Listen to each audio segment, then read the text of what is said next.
أعوذ بالله من الشيطان الرجيم. بسم الله الرحمن الرحيم. اللهم صل على محمد وعلى آل محمد كما صليت على إبراهيم وعلى آل إبراهيم إنك حميد مجيد. اللهم بارك على محمد وعلى آل محمد كما باركت على إبراهيم وعلى آل إبراهيم إنك حميد مجيد.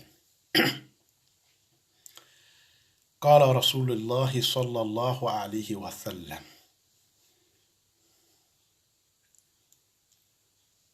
ينزل الله تبارك وتعالى حين يبقى ثلث الليل الآخر كل ليلة إلى السماء الدنيا فيقول: من يسألني فأعطيه، ومن يدعوني فاستجيب له، ومن يستغفرني فاغفر له. Ala kiraba Muhammadu kaneni nebeni kisibe ala kilamiye. Sila mache anamusu muminu dini na moba. Nikai mwa kuma abuya kujunami deka. Jut adama din ya long. Idani alami batu kama idamasa long. We wajibidele sila mache anamusu ibema. Iloja idamasa long. Iya nabi nyuma long. Iya idina long. Idani dinami batu kama iwo dina long. Yanya nyini ya long. Abatu iketo di. Iketo kalima saadami tala nyake ni dina dungane. Ashadan la ilaha illallah iwo nyaye. Wo koronya nyini iwo long. Ashhadu Muhammad Rasulullah iwo koronya nyini iwo long. Misila mache ni musu bema wajibidele. Idina long. Ani idina dalu boyoro iwo long. Isila kumidela iwo long. Ikilaba Muhammadu la kanula kumidela sallallahu alaihi wasallam iwo long. Mine akai sunduna iwo korolo. Mine akai zakatu bola iwo korolo. Mine akai hijikela yallo kidalu boyoro long. Mba adundo sundundo alamiye, zakatu boto alamiye, siriketo alamiye, hijiketo alamiye, wu alai femidele, wu alaka kabatudi, muka kije masunye alawalade iwolo. Muka nagbidi faida kote kafu alala awe sula sidu dima, awe alatodu dima bi, abe salatu kenya do yirana bi, abe batuke igbiri amide kafu ebini, wele isiando ala nye di keto ala lona di. Iwo nyanyi. Inya kitabu minani. Kitabu mini husne al-Muslim. Mwa siri sura, siri du be kitabu no mikono. Kitabu nene me kila du sabatino siyama beladeni kake kitabu mikono mini. Siri du susu fola abe sorona mi kitabu fitino mikono. A franco arabu ye,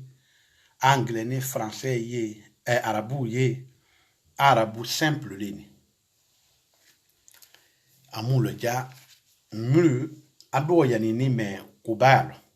Ma siri Kenya façon be adu be me kono. Kada me siri jitama be. Ma kuma koromi de diala parce que ala dadimadu we nyinigali ke kwa foni ko ala idila sur la banfe ko yala tunyele wala. Ouais, ala kila hadisile. Ala kila balu kane, akuma kane. Ala kila ko qala Rasulullah sallallahu alayhi wa sallam. Nabi nyuma bami ni mekeni mwa kila dembale ana afola. Nyameni kisibanye. ako moni alunya di ako yanzilu Allah tabaraka wa ta'ala hina yabqa sulusu al-layl al-akhir كل ليل إلى السماء الدنيا أكو كو مسا برحمن من موني ألودنا جيلا مسا يا سيلو مينيات نيني ألونيانا مسا يا سي فو دنيا سانفرا منو سانفرا نانينا كوي جيلا فو سانفرا ميتوني دنيا منا موني ألوتا منا sur la ban sur tarako fla asabana ala ban kata si fayidi da fede ala wutiru si la wati minu ni wabaka kwa la jila sur la bana nyamilu malwa ni wati si amago 4 du matin na kadamina 3 du matin mautu ka 4 ke kanasi fayidi magbena kwa la jila sur la ban kiringiri na belo nyiningali ke jongla na ka nyiningali ke wo susu le dima suko to wo tenenu zuka talo araba suko talo susu kwa beki henende ya dole we mone alunya me jenelule limanian de unya jenelunya jere korosi bo bawunya jenelunya ala kuni kila kuni dina ku dia ne mulunya aljine jannatu firdausi dongo dia ne mulunya mulu ya fe ka dunia kaira soro Allah Ta'ala tahini diya siya fe mulu ya fe ka dinziaman soro Allah Ta'ala tahini diya siya fe ani bara jute mulu ya fe ka musu sebe soro Allah Ta'ala ta siya fe mini haramute mulu ya fe ka nafuru siya mazo ani haramute mulu ya fe ka kungoje adamasa kirina adamasa miye na fimpela ka funundana tawhidu mo ala kribandiya mo bebeu ala lanayan de mo bebeu mulu lani ala kwala ala katunya fo kukila katunya fo mulu lani ala ko ji kitabu chemene ji kitabu nani tunyele mulu lani ala ko nabi mamu wa chemene mo wa mo ni nani naku ye tunyele mulu lani ala ko musa na mo chemesa mo tani sawa ko tunyele mulu lani ala ko kuranna aya sura chemene sura ta ani nani kwa jini ne fip o kurana wo mu'minu sen mamulu ni ko wulu la na la fion afo mengene ala kila bu ka fo ala yi la sam sur la banfer sur kana na la minde fo la a joni ako fayakul ba ala ya fo la man yas'alni jeen grila jeen delila ni nderi boabe ya yala mudu ya min delila kodola mimma kuna ahajudula indelila fendula jondi ya musula chewula ba kungo todo ya mumi delilila kuna so natisha nadatima jene ya no ni min sini nek ala kirikama kuna so fendula dengoba musukoba walikoba jenengo wonyini galika wa kagbere mo yin wati mino jere masunyina alala mi lo flafla se wula jonyima de kiringire ne ba ma nyote sunu fana gbiya wati den ate dawma nyini galifia na lance mo categorie ke saba jenen delila natisha afana nyini galika man yaduuni jenen gilila yanangi bwadi sumi koroni leri mina ni modo ya mingilila adamasa ne damasa nabi nyuma udamasa meleka udamasa fempe la kafunu udamasa walikane kilale na fola swadi kul masduku yala modo ya mingilila wati minoni ingilila kumi de la nakinya fastajiba lahu kunati jabi mba nyingi ba kaka ya ngiriwe ni jabi weka ni yakiri jabi kwa lini moya sur 4 du matin sur la banfe asabana a nyiningali sabana afodi wa man yastaghfirni faghfir lahu jine jurumu kafardiya nyinina ne Allahu ta'ala la ni ena kodo kela am ebielon kafu be bara juke ya fene ala jafaima jine yanoni mi pereni nema sur la bas me fait niti ya jurumu kafarika boma vanatisia na conséquence tala jine loni gemino ni bi sumino ni bi ene delila ko ne jafama o kanzaba abena o lance jini delilila dingolo musukulo fefin ko i delilila mi de ko koni jabi jine ngirila ni bi nati ya kirili jabi a ngirila ko sumi de lo afonye ni jabi jine majini sula bammi feni e jurumu kafari dia nyini na ne Allah Ta'ala la kwa be kodo kena kwa be regreta kela kone jafama kwa be tubika kwasi kone jafama ne Allah Ta'ala jafa ima kungo to minde mona aluji bani mingwa delilila kililila ane jurumu kafari ba moni aluji ne bani mingwa ni bi wote dia wajani na kemikili lale akiti iswe lo fia selimina wala kiti iswe la ala delimina a sorofo bene ele yere serifada lulumekela wogbenibu mon badima salati mulu le wule wole koson slama susu silla ite serinyai faida tono tala ilema nyilete seri sura lo ete semi seri wukela farda mi ka forcele elema o kenyalo etati sila egede na flasherika wotatemi mi ka forcele ni make bedu janama ema wolomba wota ya malo ilebu wosi dala kadu lo ni lebu ete se si gotala ete se si dala kadu fola ete se alfatia fola ete se wulu kon te mafa ilebu ema wulu kon femi foto wala ete wolo on mini foto taya karano ete wolo siri hukumu fo ile tinyana on mide que tu laisses à min nafla serilo farda mi le ma force e ma folon lo ba kuma gbiya ni joro mi na wole ala hakini madi mama amu le ja nene alu fefe se sura makaba amwa le son mi afankala ay le ja nya su bedima faida wu yidia adama den ka akati imasunya idamasala mulule kafo mena soro ile sirfada sifana si nya wunya tilenya na bene e masiti nye kulo malo bengulo eke de faida du soro na di sito faida kala di fa lo fo bene elewe siri kenya lo ala hakin madi moma modo waji ala munya kitabu minani siri kenya susu siri sura siri aya fefe fa siri le do susu fa la abe mi kono ya e siri jita ko do kabla sia ma ya silama una attende na mwa kitabu la bo wana una attende na mwa limami baba una attende na abe mi no ya ni kami kitabu nyini ka fe abe mi ngona hosnel muslim min moi fola kabemi de ma awa fa ita lo fiase kungu to me be kima ay lo fiase mulu kanyalo mulu seni se fana sila asi nyanya ma aka seri tinye kolo aka seri lo bengulo aka seri gitanyalo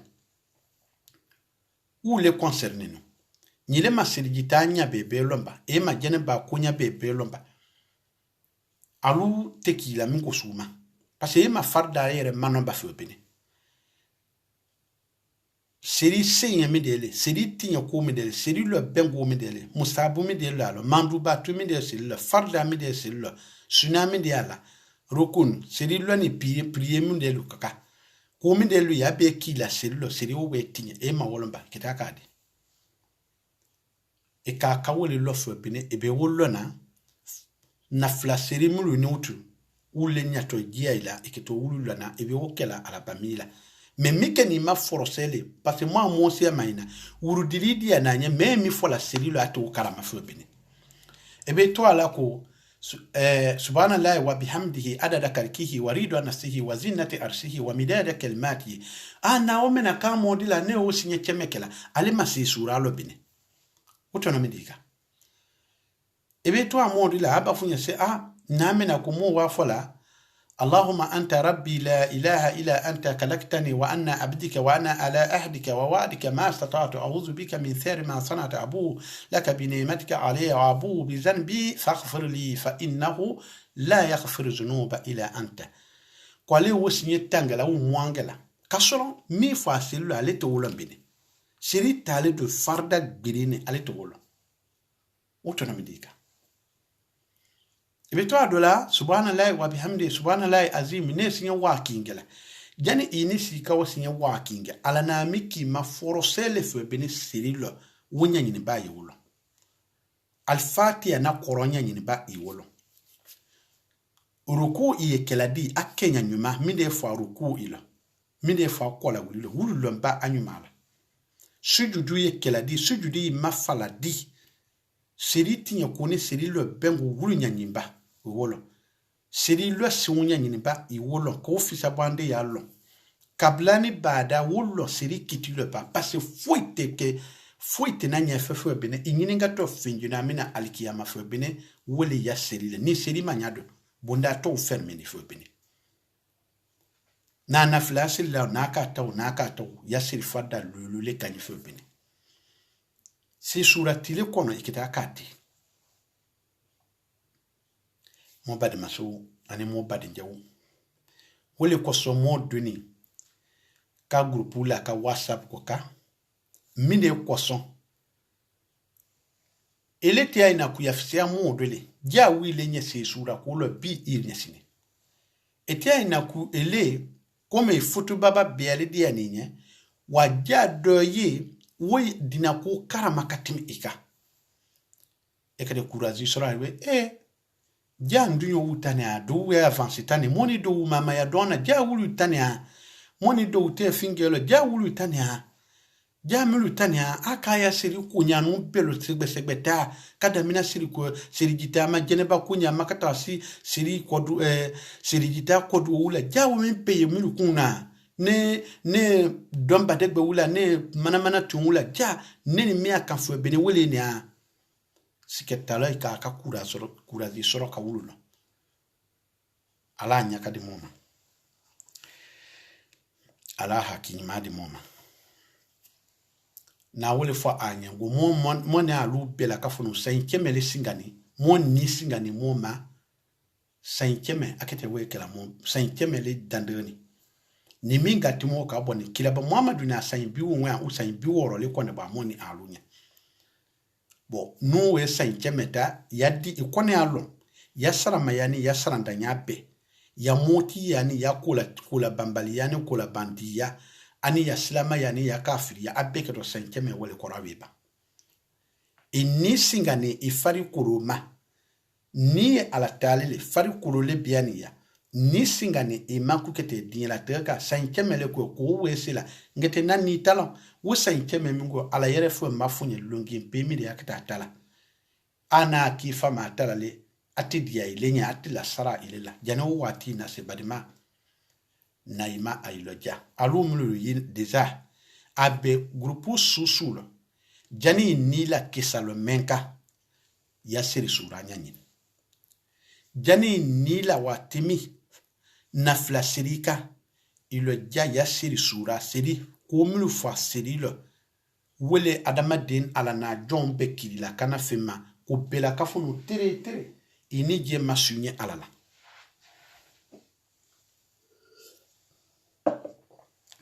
tere sinye lulu ini jere le ki jere presente alala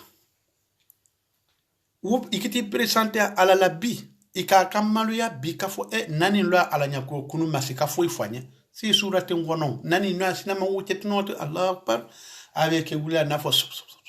avec jela nafote wo malu ya ka kakila sini ina ko tune ilo alanya ko Allahu akbar imalo imifola abayi malu ya ka kakila kafo nebe kaluki depuis bien nesilla jamine fola neketo di kasani kakalo kinge nenzilila manal fatia korolo umaru ya kakakila ngeto di kakalo flake ne mal fatia korolo ne donzila le su anetiri umaru ya kakakila neketo di siridala kadulo ni denebu neketo di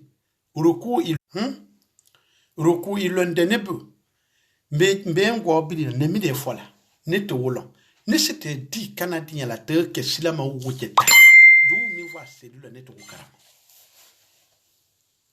sila ma mu be ka hene mo jela iye na mo se bele mi kula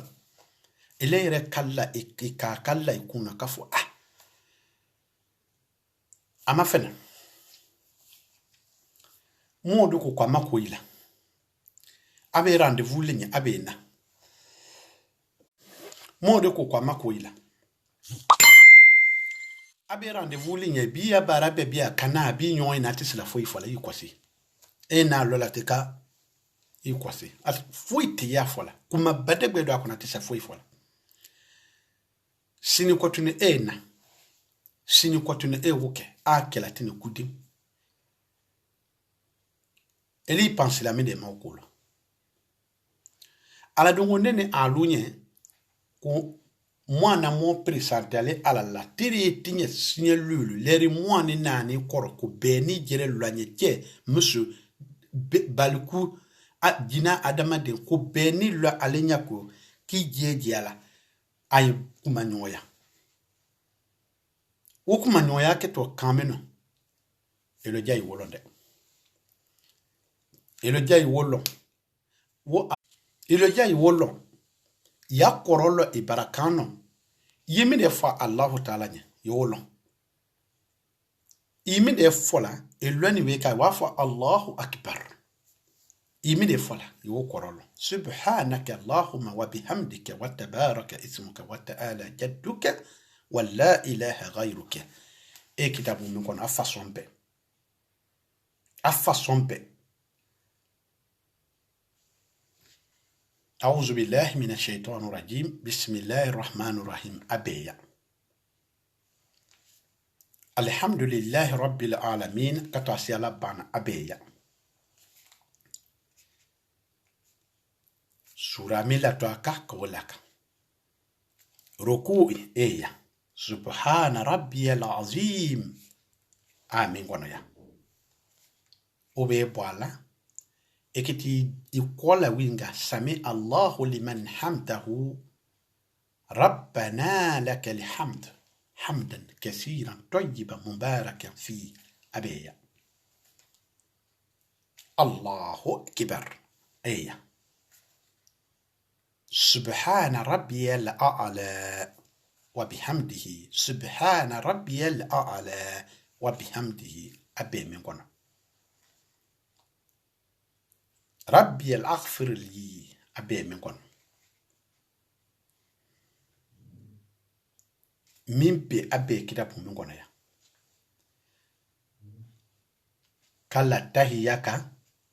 كلا صلاة إبراهيمياكا كلا دجال دووكا أبي منكم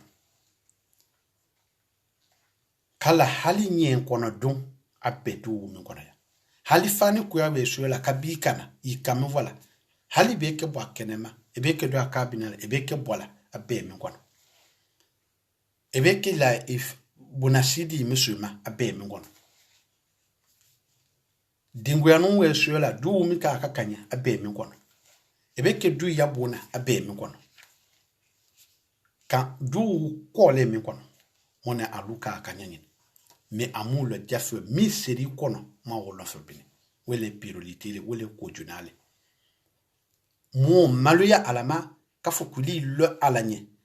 kila na sila nyanga kule sanki emasisela kila sili nyana sallallahu alaihi wasallam isanyi fla emasisela kila sili nyama isanyi saba silama yala emasisela kila sili nyama isanyi lulu emasisela kila sili nyama isanyi tan emasisela kila sili nyama toujours sallallahu alaihi wasallam isanyi mo dynamique kono iselila emasisela kila sili nyama qu'il a été quand même fois celle il est massé quand faut faire béné sallallahu alayhi wa sallam il est prendre sous modèle e prandi ki moto makaran 5 mois e moto ki makaran ite sa kana tina toujours sayi bisawa elimma siba ala kila dungo sallu kama raitumuni usalli aya sil kuma ana ina zilla nyamanga eleka ikata ifa luma e masiri maso e masiska siri karan et pourtant slama bunda be jamali kwa ya deun karan silila abe sai a deun karan damina sila abe sai wurovla sorana silama fwa ye kingi na be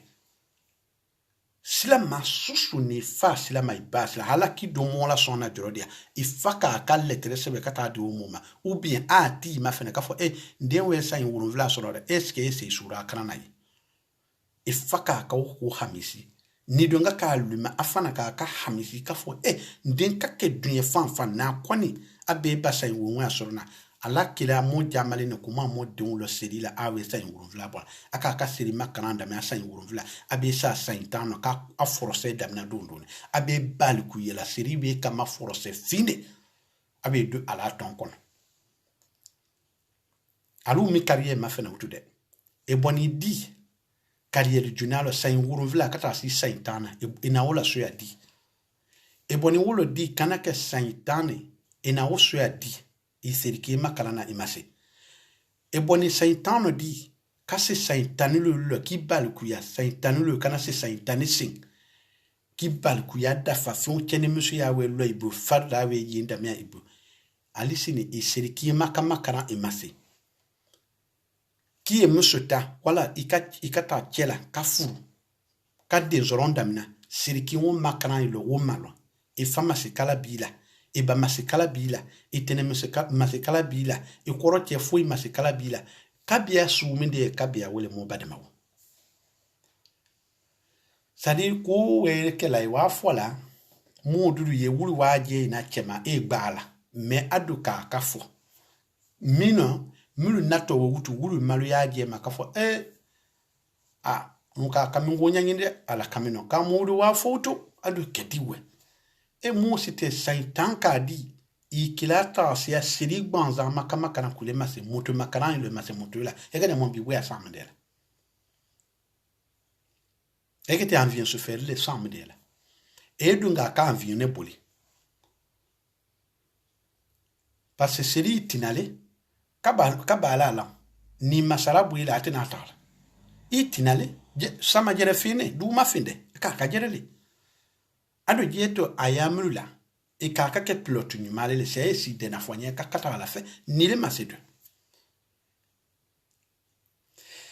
wala lili le mo bu kadi ndi allah taala kala mendu di moma ala welike muluye groupe la a na fola mu yen fefe a le chantala e be non fe be karamo su fe il jaw fe i ni bo kisa koka i ni bo kisa si na musa wa kisa balakisa wa kisa na muludu boni kanana wulu toye ibrahim wa kisa jihadi filimu wulu toye fe bene ini seri i base wole kay wolo fe bene parce que kana de un kisa le dia nanye kisa le dia ne bayanye wulu nta alile fe bene il dia fe bene i seri kunyalo i masunye alala ka prese ka femilu le juna wo juna le tawhidule ala kiribando ya toti kila na adami ya ideale seri na tudiama ana saintane ka tawhidu karandala emu karana tawhidula en seri na tudila ka fo amu jamali seri la amu jamali zakiyatu bola amu jamali sundona amu jamali hejila utu we na ke tawhidu we saintange wole pratique le feu bene kamu diso kun fe bene ka ala kirin to ya te di musilkuya kana ke nyasusu makaw gbe mo wujusula kala nyai mo ala we ke di ala afamu ya likunyuma ala di moma afamu ya likunyuma ala di moma اللهم يا مقلب القلوب ثبت قلوبنا على دينك ويا مصرف القلوب صرف قلوبنا على طاعتك mo bade ma susu mo ya Facebook ayi nu ya invitation ta mo yima obete mu mndeye atani ma passe subi kenala ile mo lele ka iki kana Allah taala kirima akun belewe kurupu sitenu bi okafo moye ko gbele ko wole wote aku bela ka fono me ni intéressé ni ngake sirji karana non fait moi numéro ye ni fana maman numéro ye ele fana bita numéro lana oka ni la doye e do mema ifana kasuma wa ikana mo invitation ye ka fo kwala wini ko gbele ma wala kunyima ya ni ubien kuma finge nyini la wo bukuna parce que itisa sama kanata be makingi wani kalata message global manata chema o musuma bekete alona ngilo koroma milo koroma ni njusu kun kalala ka invitation à la message ka wala taima ka kura na la finge ki i haki bia ka fo we mu ye kume ma wele ni ifana we ka ma amitié la minala ala mi awo miliale e kana milia gbe bila milia kimpe mi du jusu lo ko ko kwana karamba wule ni siri sura karamba wule ni mulu mo masunya alalla mulu te mo ki akana donga kumade jiri wuma di mulu jiri we donga kumade mulu comédien kumade mulu salanda ya ko turun susu made mulu mulu buya fele kamu ki kata alalema woli kuna i invitation na mnaoka ni kama fe ni kado mo siti la kama fe nyamidia ibo parce que tena foi le meya tena musique kameya etena na comédien kameya etena na bara kameya etena dunya dinya koyeya ikete miya ya wole kiki kana alama iya si sura lodi iya jene ba kunya lodi iya si digita kenya lodi isi ya hijila sabati la di isi ya sunduna sabati la di suntene na afinge ko sedi nya ko na tinya ko sedi jitinya ko na nya ko jene ba mu masorona di ukunya ubela kafuno kala igere ke abbe kunya midela ajuna juna wole keto ala ka kirine di ala kiripandi ya sabatu budi abele wode message mi lancé ala se ama kata so abekene ya nyumalo kata so fana ana de una musu abe mo bela ka fonu we santi nyumalo kene ya nyumalo kala la bangoni ma di nene alu bela ka fonu ma ala weke amendoro nyuma kala di moma ala weleka ka haki nyuma di moma kifa ma me di ne moma kuma bara me ke sanke me mi kolo kasi ma sayala kala ke mona te tanu mi ka dunia moi sa kifa ma la barala jani ni na sama kabo mo fallo watmi asro ala na mo jamala asirimina wa ma umiru ila liya'budullah mukhlisina lahu din ma jamal fina mafokana dina silamaya dinami batu bekel sane ala kirinya onafaa ki continue ko ka kasabati ko ka wa yukimu salata kwa yisirike de akenya jerema wa yutu zakata nyaka zakatu walisu ayabo ponyama wazalika kud wus dina kelese mini alanye niwe wus siri kenya kunyuma mini we alanye wus zakatu bonya mini we kuwole to ko dina sabatino aja mo walon dina teyri ya nasiri tey jani zakatu fanata wi bana zakatu boma pi ila se janama kasetunye jani kabatu susu ke nyama kalisa alanye jab koteye irungeta kalisa alanye di le mi fo to karama wala diala ko momi silate se sura ko karama wuta asiri kalsala alanya parce que mi voila nyata koro karama akoro long ate foi karama wuti se guide la mais mo kon ka fe ka de soro non fe man siri sura la blala de badmana numéro la na nyangan iya numéro la na te ou bien inyaka ma Facebook ibna mo numéro est toujours veka ebedo mobi etola don o jorodia futula na kote message la na kote jere makulu futu kote balu yorote video call jorote uniquement iketo si surale la mena discussion fanateye iketo si surale la mena ka akarangu ni make kalatima yalame yasebe yibaraka la isi yabona eni ya telefonu ibarala ou bien mon bi kono ibarala ya dursi kali kuno nyini ngali fana ketwala nyawelo nyalonde barami yewole kala nyaka di mone aluma ala oke a invité ni ala kama ala mina mone alu bedana kake dalule monye kata modo alijine ala weke kake dalule kamo kana ala weke ala kana ke dalule moka kata modo janama kafo ana moki la moni bana mo fana na akila kana mana kumane malubelia kumalema afone wulon ko ana mo kila ala kolema wa ala koto malubelia ala mo tanwolema o ka we ke dalu jule kata modo janama ala motama di ala jahannama so wurunvla kala motanga ma ala we ke alijine susin kala mota kala biribiri ala we ke labango nyima ala dimone aluma labango nyima ni mo mi fana te do mo fe lesini a français duni fola sini a arabu fola sini a anglais du fola kitabu minyini husni al muslim kitabu minyini ebe kitabu mi soro na a franco arabu ye anglais ni arabu ye a wo be yidia ebe minyina atoleni husni al muslim mais ni kado ebe na a français ta soro ebe se ki ya se sura belo se do be mi kono do na son jirika kiraba muhammadu adahani amina ni kiraba muhammadu sallallahu alaihi wasallam amma majorité si ama mi kono insha Allah ni kamita ebe na soro mi na akitabu fitinu ya biri ye adomadanu ya français ya anglais ye a arabu ye ni fana do ni ka na kakibo ni tanya ina weka idomo fe weka mwa awara kadima sia isi ya silikela isi ya fardani ya suna belo bena nyanga bote nu talonda we da joro be mwa da idia nu ma belo nu te dunya selama ya kunya belo muka jara nu mino muka te wole patazila mu ma mino mo we sai mwa dani mwa to di mo ka muma kala nyaka di moma ala bilike o jati miye wole ala nyaka di moma اللهم ربنا لا تؤاخذنا إن نسينا أو أخطأنا ربنا ولا تحمل علينا إثرا كما حملته على الذين من قبلنا ربنا ولا تحملنا ما لا طاقة لنا به واعف عنا واغفر لنا وارحمنا أنت مولانا فانصرنا على القوم الكافرين وصلى الله على سيدنا محمد وعلى آله وصحبه وسلم تسليما كثيرا وآخر دعوانا أن الحمد لله رب العالمين